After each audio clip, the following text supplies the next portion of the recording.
You're watching WMAR 2 News.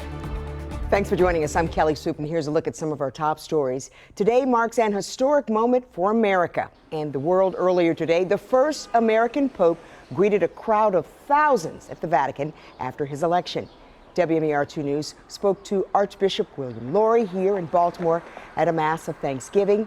He had the pleasure of meeting the man who'd become the new Pope many times in his career and describes him as a great listener. And as a Chicago native and Villanova grad, Archbishop Lori says Pope Leo's American roots are a point of pride. He hopes his papacy will inspire more Americans to join or come back to the church.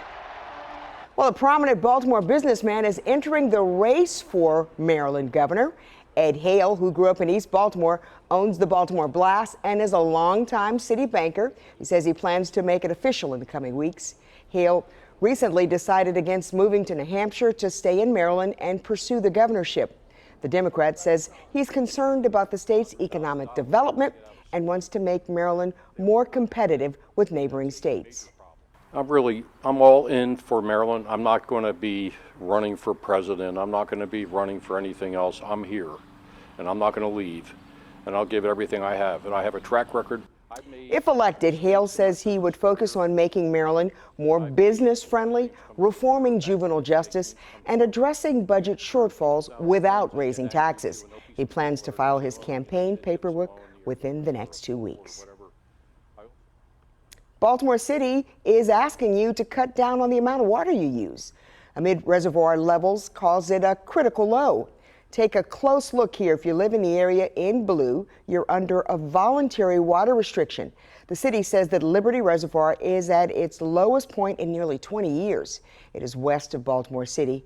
In Carroll County, it provides our area with water along with Pretty Boy and Loch Raven reservoirs, which are both declining.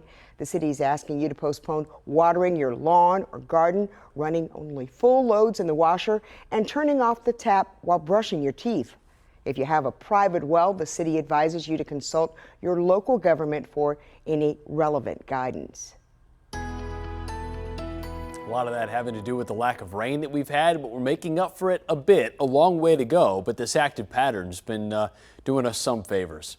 Another round of showers back Friday. We're talking scattered rain throughout the day, mostly through midday, and then we'll clear out for the weekend. Mainly sunny skies Saturday, just in time for Mother's Day. Sunny skies, highs in the 70s. We'll keep that momentum going into early next week. A couple of clouds build before our next rain chance is back by Wednesday. It's spilling over into Thursday. Overall, staying warm. Friday will be our coolest in the wake of a cold front, but pushing the 80s by next week. Kelly. All right, thanks, Chris. Stick with us online at WMAR2news.com all day. We'll bring you updates on our top stories and breaking news.